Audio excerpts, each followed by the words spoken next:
자, 들어가겠습니다, 여러분들. 상권 분석 제5강 174페이지 컨버스의 수정 소매 인력 법칙입니다. 우리가 자, 컨버스의 분기점 모형이라고 해요. 분기점 모형. 그래서 우리가 이제 뭐 이건 야매 코드인데 컨버스에 비입 들어가니까 분기점이죠, 그죠? 이렇게 보시면 자, 얘를 이제 먼저 여러분이 이제 한번 먼저 계산을 한번 좀 해볼게요. 이런 거다라는 거.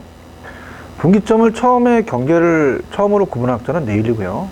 얘는 분기점의 거리를 재는 학자입니다. 그래서 수정이죠. 그래서 이제 뭐 예를 들어서 이렇게 됐나 봐요. 분기점은 작은 도시 쪽에 가깝습니다. 작은 쪽에. 그래서 만약에 A와 B가 있다. 그럼 이제 DA라는 겁니다. DA는 뭐냐면 이 분기점 A까지, 우리가 분기점 A까지에 대한 거리를 재라는 거죠. 자, 거리를 얘기합니다. 자, 거리는, 자, 우리가 A, B, 도시 간 거리.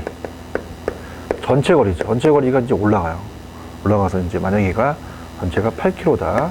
이렇게 한다면요. 그 다음에 1 플러스 루트를 씌우고 상대편이 올라가거든요. 자, P가 인구입니다. 인구에 이제 우리가 따진다는 거죠. 인구는 이제 반대로 그러니까 B가 올라가고 큰 쪽이 올라가고 PA가 내려옵니다. 그죠? 그래서 people. 그러면 이렇게 이제 한다는 자체는 제가 편법으로 이제 왜 야매로 해서 왜 그런지를 이제 알려 드리는데요. 자, 일단 타 자격증에서 한번 나왔던 문제가 어떻게 나왔냐면 8km입니다. 그러니까 여기까지 거리인데, 자, 여기는 지금 1000제곱미터가 있고요. A는, B는 이제 만약에, 우리가 9,000이라고 한번 보세요. 자, 9,000이다. 그럼 여기가 이제 1000이고 여기가 이제 9,000이라면, 자, 일단 1000과 9,000을 봤을 때 작은 쪽이 가깝거든요.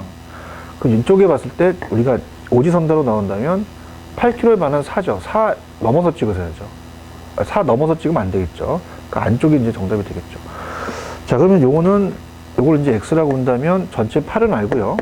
그 다음에 이게 9,000이니까 내려오고 1000이 내려오죠. 그럼 루트 9가 되니까 3이 됩니다. 3. 그럼 요게 4가 되니까 약분하면 2km가 되거든요. 여기는 2km가 되고 여기는 6km 되고 합치면 8km라는 거죠. 그죠? 자, 그러면 자, 우리가 이제 분기점으로부터 거리가 멀면 이용 확률이 좀 적고 분기점 거리가 좀 가까우면 이용 확률이 높다 그랬죠, 예전에. 그거는 뭐 참고적으로 옛날에 했으니까 보고. 그 다음에 루트라는 자체는 우리가 루트 4, 루트 9, 루트 16이 나올 수가 있는데요. 4라는 건 2의 제곱이잖아요. 그러면 2의 제곱이 없으니까 2가 되는 거죠. 3, 3, 9, 자, 4, 4, 16. 자, 이렇게 됩니다. 그래서 이걸 먼저 아신 다음에 들어간다면 내용을 볼게요. 자, 컨버스에 대한 이 수정 소매 인력 법칙입니다. 자, 얘는 이제 두 도시 사이에 거래가 분기되는 중간 지점의 정확한 위치를 결정하기 위해서 내리 소매 인력 법칙을 수정한 거죠. 거리를 잰 거예요. 거리가 멀어짐에 따라서 구매 이동은 줄어드는 현상, 거리가 감소함으로써 파악해요. 거리와 구매 윈도 사이의 관계를 역의 지수함수로 이제 관계를 도출한 거죠. 컨버스의 제1법칙은 이제 경쟁 도시인 A, B 대해서 어느 도시의 소비자가 상품을 구매하러 갈 것인가에 대한 상권 분기점을 찾아내는 것입니다. 그래서 이것은 주로 이제 선매품이나 전문품에 적용되는 거죠. 우리가 멀어도 가는 것, 편의품은 아니겠죠. 컨버스의 이제 제2 법칙은 소비자가 소매점포에서 지출하는 금액이 거주 도시와 경쟁 도시 중 어느 지역으로 흡수되는지가에 대한 것으로 중소도시의 소비자가 선매품을 구입하는 데 있어서 인근 대도로 얼마나 유출되는지를 설명해 주는 운동입니다. 얼마나 빠져나가는지. 자, 이렇게 보는 것이다. 이렇게 여기 보시면 되고. 그 다음에 이제 허프예요. 자, 허프는 이제 확률 모형을 주장했죠. 허프에. 그래서 허프의 확률 모형입니다. 자, 그럼 일단 가볼게요. 확률이라는 모형에 의한 상권 분석을 한번 밑줄 한번 쳐보시는데. 자, 신규 점포의 매출액 및 상권 범위를 예측하고 점포의 성과, 매출액과 이에 영향을 미치는 소매 환경 변수 간의 관계를 평가하는 게 확률적 모형을 많이 이용한다. 그럼 이거는 이제 확률적 모형은 해당 상권 내 경제 점포들에 대한 소비자의 지출 패턴이나 이 소비자의 쇼핑 여행 패턴을 반영해서 특정 점포의 매출액과 상권 규모에 보다 정확한 예측을 또 가능하게 합니다. 확률적 모형의 특징은 별표를 하나 쳐놓으시는데, 자, 출발점 항상권에 대해서 특정 점포가 끌어들일 수 있는 소비자의 점유율은, 자, 이 점포까지의 방문 거리에 반비례하고, 거리 반비례하고 해당 점포의 매력도에 비례한다는 겁니다. 똑같죠? 그러니까 아까 우리 이 레일리랑 똑같잖아요. 그죠? 이제 레일리 법칙과 유사하지만 확률적 모형에서는 상권의 크기를 결정하는 데 있어서 소비자의 행동을 또 고려한다는 거죠. 소비자가 중요한 겁니다. 그 밑에 보시면 이제 확률적 모형의 근거와 공통점은 확률적 점포 선택은 모형은 누수의 선택 공리의 이론적 근거를 두고 개발된 것인데, 자, 누수 모델은 어떤 소비자가 점포, 우리가 제2를 선택할 확률은 그가 고려하는 점포 대안들의 개별 효용의 총합에 대한 점포 제2의 효용의 비율에 대해서 결정이 된다고 했습니다. 그래서 확률적 점포 선택 모형에는 누수 모형, 허프 모형, 그 다음에 MNL 모형 등 여러 가지가 있어요. 그럼 이들 모형은 소비자의 점포들이 선택이 결정적이 아니라 확률적인 현상으로 보고 있다는 겁니다. 그러니까 결정론적이라는 자체는 우리가 앞쪽에서 봤던 레일리의 소매 인력은 뭐예요? 딱 두 개의 도시만 봤거든요. 두 개의 도시로서 우리가 둘 중 결정되는 걸로 가는데, 자, 확률이라는 것은 다수의 점포입니다. 이 도시 안에 또 점포가 있다는 거죠. 그래서 결정론 쪽이 아니라 확률론 쪽이죠. 그래서 이제 허프의 확률 모형이라는 것도 우리가 문제를 한번 보면서 들어가 보겠는데요. 그러니까 예전에 제가 잠깐 그 계산을 잠깐 해드렸잖아요. 그래서 뭐 이런 식으로 이제 말씀을 드렸습니다. 허프의 확률 모형인데요. 자, 그래서 세 가지예요. 레일리의 소매 인력이 계산이 나오지 않는 거, 아니면 컴퍼스, 아니면 허프입니다. 그래서 허프의 확률 모형인데,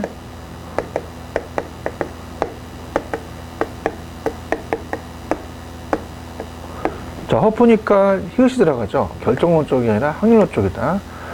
그러면 얘는 이제 점포가, 그러니까 이 레일리와 컨버스는 두 개의 도시로 따져서 두 개만 이제 결정하는 거죠. 근데 얘는 확률이다 보니까 다수의 점포예요. 그래서 우리가 만약에 어떻습니까? 값이 이제 이용을 하게 되면 뭐 A 상점이 있고, 그 다음에 뭐 B 상점이 있고, 그 다음에 C 상점이 있더라. 거리가 틀리더라. 여기까지는 이제 3km가 되고, 여기가 4km다. 5km다. 이렇게 되는 거예요. 그러면 이제 끌어당기는 이제 힘은 A는, 레일리는 그러니까 인구인데 얘는 매장 면적이에요. 그럼 A가 만약에 2,700제곱미터, 얘는 6,400제곱미터, C는 12,500제곱미터라고 한다면, 자, 그럼 어떻습니까? A는 2,700이 올라가겠고, 그 다음에 얘는 우리가 3이니까 3의 제곱이잖아요. 그죠? 그래서 이제 3, 3은 9죠. 그럼 얘는 300이 되겠고, 얘는 B는 6,400이 올라가고, 그 다음에 우리가 4의 제곱이니까 16이 되니까 400이 되겠고, 그 다음에 얘는 C니까, 자, 12,500에서 5의 제곱이니까 25죠. 그죠? 그럼 500이 된다는 거예요. 그럼 3, 4, 5. 얘가 제일 끌어당김이 크다는 거죠. 그래서 이걸 다 더한 다음에, 우리가 더한 다음에 이렇게 어떻습니까? 위에 있는 걸로 해서 이제 확률을 보는 거죠. 그래서 우리가 이런 식으로 이제 보시면 됩니다. 그럼 얘가 제일 선호한다는 얘기예요. 그죠? 이런 식으로. 그 다음에 이제 뭐 간단하게 또 우리가 매출액을 갖고 따질 수가 있는데, 뭐 1억 2천이 매출액이다. 그건 이제 큰 인력을 받죠. 그럼 1억 2천만 원이 매출액이라면, 자, A, B, C의 상권의 매출액을 봐라. 그럼 바로 들어가는데, A는 만약에 매장 면적이 25만, 거리가 만약에 5의 제곱이다. 25가 됐죠. 많이 되겠죠. 딱 떨어지게 됩니다. 보통 출제원들이. B는 이제 만약에 매장 면적이 9만이다. 거리는 3이니까 3의 제곱, 3, 3은 9죠. 딱 떨어지니까 많이 되는 거죠. 그 다음에 C는 만약에 36만이다. 이렇게 되잖아요. 그럼 여기가 6의 제곱은 36, 6이 36이니까 36이니까 많이 되겠죠. 그러면 우리가 만약에 C로 갈 확률이다. 그럼 C는 3분의 1이 되잖아요. 그죠? 3분의 1이니까 12,000, 1억 2천이니까 C는 얼마를 먹어? 4천만 원을 먹겠죠. 이런 식으로 매출액과도 관련이 되거든요. 자, 그러면 우리가 내용을 한번 들어가 보도록 하겠습니다. 자, 내용을 가시면, 자, 허프에 대한 밑에 모형입니다. 자, 허프에 대한 오른쪽에 2번, 175페이지 2번에 가시면, 데이빗 허프의 모형은 이 소비자들의 점포 선택과 소매 상권의 크기를 예측하는데 널리 이용하는데 온 확률적 점포 선택의 모형입니다.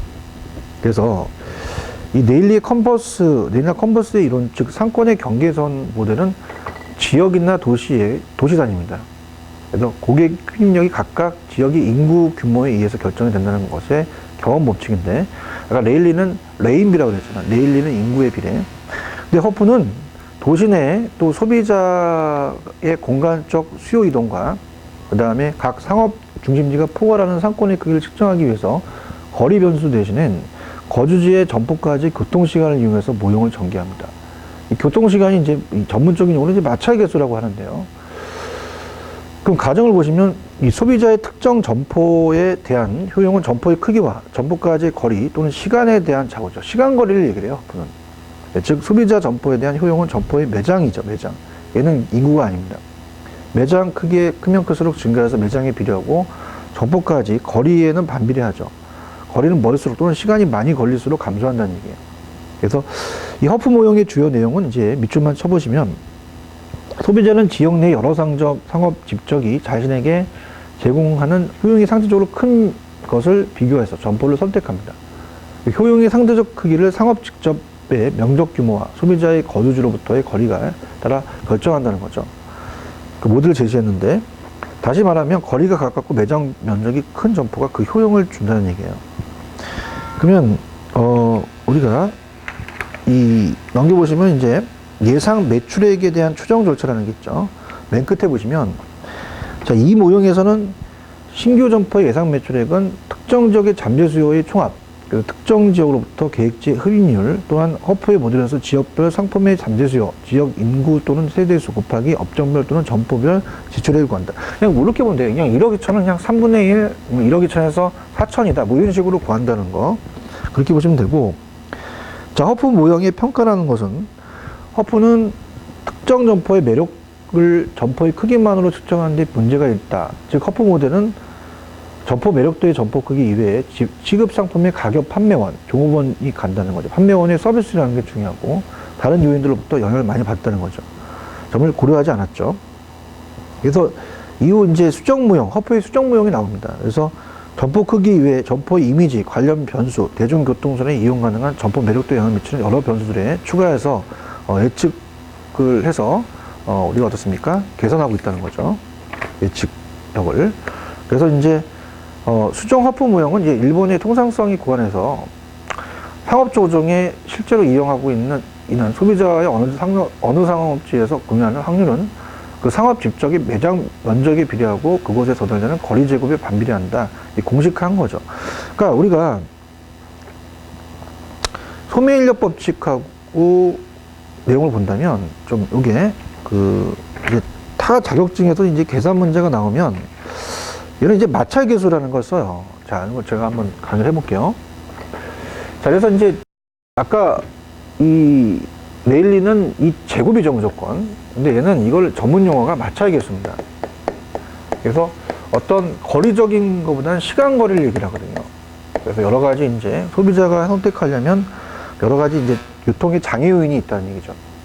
자, 그래서 우리가 이제 수정에 대한 허프 모델은 이제는 어떻습니까? 이 허프는 아까 레일리는 자연적 장애 요인을 생각하지 못했으니까 산이나 강이 있으면 그 제곱에 대한 이 평지라는 개념, 절대적인 이 거리에 대한 물리적 거리로 본다는 건 안 됐다는 거죠.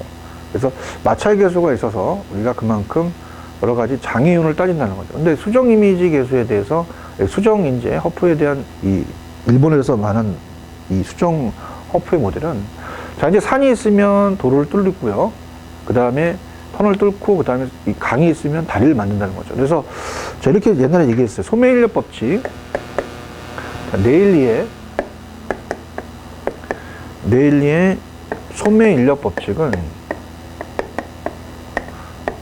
레인비죠. 자, 얘는 인구에 비례합니다. 인구에, 레인비, 인구에 비례. 그럼 이거는 매장 면적에 비례하지 않는다는 것도 야매가 먹히죠. 근데 거리 제곱에, 자, 이게 올라가고, 이제 거리 제곱에 반비례해요. 근데 허프의 확률 모형은 인구가 아니라 매장입니다. 매장에 비례하고, 그 다음에 거리에 그냥 반비례다. 거리에 반비례. 왜냐면, 요 거리의 제곱이 아니라, 이건 마찰 계수라는 걸 쓰거든요. 그게 다를 수가 있기 때문에, 그때그때 틀리기 때문에 그냥 거리의 제곱이라 할 수 없다는 얘기죠. 근데 이제, 일본에서 수정 허프 모형은, 야, 네 말이 맞다. 매장 면적에 비례하고, 근데 거리에 그냥 제곱으로 가자. 거리의 제곱에 이제 반비례하는 걸로, 요거는 내 일을 마치자라는 거죠. 그래서 이렇게 해서 이제 정리를 한 거죠. 이런 식으로 제가 옛날에 정리를 했으니까 보시고요. 그 다음에 이제 다른 것들은 그렇게 중요하진 않습니다. 그래서 그냥 오른쪽에 MNL 모형은 그냥 밑줄만. 1980년에 이후에 이 소비자의 점포 선택 행위와 특정 점포의 시장 점유를 예측하는데 많이 이용했다. 커프 모형 이외에 또 다른 확률적 선택 모형이 MNL 모형입니다. 그래서 이거는 누스의 선택 공리 이론에 근거로 한 모델로 소비자의 집합적 선택 자료를 이용해서 공간 선택의 행동을 설명한 것이죠. 자, 그래서 지금 여기까지가 이제 시험 문제가 잘 나오고, 나머지 있는 부분은 그냥, 체크만 해가도록 할게요. 그 상권 분석은, 우리가 당연히 상권 분석이 제일 중요하죠. 제1장. 그러니까 상권 분석에서 60에서 한 65% 나온다고 봐야 돼요. 그 다음에 이제 제2장 우리가 봤던 입지 분석에서는 우리가 35에서 45% 점포 개설할 때, 그죠? 상권을 분석하고 입지를 분석해서 출점을 하죠. 그래서 제3장 출점. 여기는 이제 나머지 부분입니다. 그죠? 한 5%, 거기 미만. 개별 점포 분석입니다. 여기는 출제 빈도가 높지 않아요. 그래서 밑줄만 치는 걸로 가겠습니다. 자, 그래서 밑에 오른쪽 가시면 이제 내점객 조사를 해야겠죠. 하고, 그다음 넘겨볼게요. 간단하게만. 그러면, 넘기시면은, 우리가 내점객에 대한 조사 방법, 고객 점표법, 그다음에 실제 조사 방법, 2차 자료 이용법, 상권 범위에 대한 결정도 그냥 쭉 넘기셔서, 출제 빈도가 높지는 않거든요. 쭉 넘기셔서 어디로 가시냐면 이 180페이지 가시면 경쟁점 조사는 밑줄을 쳤게요. 자, 얘의 의의갑니다. 얘는 이제 경쟁점 조사는 입지 선정 과정에서 가장 중요한 작업의 하나예요. 자, 아무리 상권이 뛰어난다, 좋은 입지를 선택한다 해도 그 상권이 자신이 하려는 업종이 이미 포화 상태라면 개점의 의미가 없죠. 그래서 경쟁점 조사에는 먼저 경쟁에 대한 개념을 정리해야 하고요. 일반적으로 동일한 업종을 모두 또 경쟁으로 보는 경우도 있습니다. 자, 이거는 틀린 생각이다. 그래서 대부분의 업종들은 다른 점포와 경쟁하는 동시에 양립한다는 거죠. 양립이라는 게 중요해요. 그러니까 양립은 뭐냐면 상권 내 유사 업종이 함께 모였을 때 서로 매출이 증대되는 거죠. 그래서 우리가 넬슨의 이 소매 입지 이론의 8가지 원칙이 양립성이라는 게 있잖아요. 가구 단지 같은 게 모여있죠. 자, 경쟁점의 조사 목적은 그냥 읽어주시고, 마찬가지로 방법도 마찬가지입니다. 상품력 조사도 마찬가지고 넘겨볼게요. 넘기시면은, 자, 우리가 맨 마지막에 경쟁점 분석은 좀 체크해 보세요. 그래서 182페이지 정도? 마지막 추천해 드리는 것은, 자, 나온 데만 해드려야죠. 유학 강의니까. 이론 강의에서 다 다뤘기 때문에, 자, 우리가 182페이지 가시면, 경쟁점의 분석이라는 게 있습니다. 경쟁점의 분석.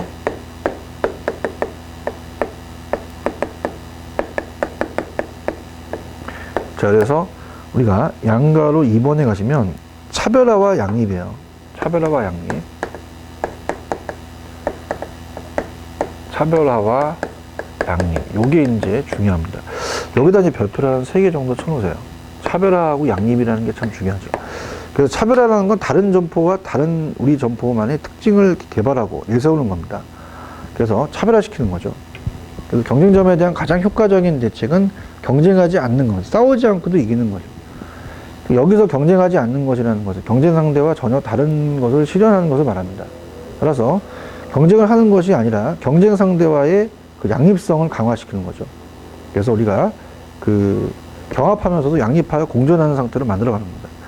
경합의 의미가 이 말엔 두 가지 의미가 포함되어 있는데 경쟁이라는 요소와 양립이라는 요소입니다. 이 두 가지에 대한 결합 상태는 소매업에서만 볼 수 있는 특징인데 소매업에서는 이 직접 모여 있는 거죠. 상호 양립에 대한 깊게 하면서 동시에 보다 치열한 경쟁 상태로 나갑니다. 그래서 밑에 소매업의 양립 관계는 뭐 그냥 보시고요.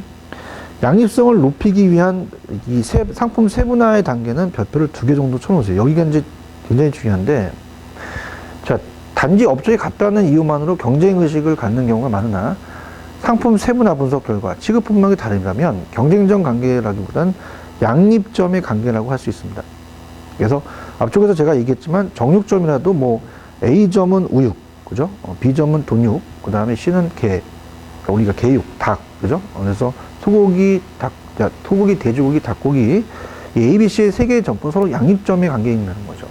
그래서 닭을 들어가서 또 돼지고기 살 수도 있고, 자, 그런 것들입니다. 그래서 이제, 오른쪽에 이제 보시게 되면 뭐 가격 범위. 그래서 이 위에 가시면 이제 취급 품목은 이제 그 취급 점포, 취급 품목에 따라서 차별화시키고 가격 범위. 만일 주력 품종이 같고 차별화도 쉽지 않을 경우는 가격대를 비교해 볼 수 있죠. 만일 이제 주력 품종이 같다고 해도 서로 가격대가 틀리다면 이것은 경쟁점이라고 볼 수 없고 양립점이라고 되는 거죠. 저가에도 이제 중저가와 고가가 있겠죠. 그 다음에 적정 가격. 그건 가격대도 같다면 동일 품종의 적정 가격을 비교합니다. 만일 적정 가격이 다르다고 해도 우리 점포에 우리가 적정 그 가격이 과연 최상성이 있는지 없는지를 다시 한번 살펴보는 것이 필요해요. 그래서 우리가 적정 가격 대비 품질. 그래서 이 마지막으로 적정 가격이 같은 경우 품질을 통한 경쟁 극복 대책을 세우도록 합니다. 같은 적정 가격 품목의 품질을 경쟁점에 높게 유지하는 것이다. 그래서 우리가 아까 봤지만 이 마지막 파트는 그렇게 중요하진 않습니다. 그래서 상권 분석은 이 정도로 끝내도록 할게요. 그래서 우리가 요약 강의는 여기 이제 요약 강의다 보니까 다 할 수는 없어요. 제가 했던 거 중요 표시한 것 중에서 찍는 겁니다. 이렇게 해서 우리가 마치도록 하고요. 다음 시간에 유통 마케팅 다시 우리가 과목을 또 하도록 하겠습니다. 그때 찾아뵙도록 하겠습니다. 자, 상권 분석까지 수고하셨습니다. 유통 마케팅에서 뵙죠. 감사합니다.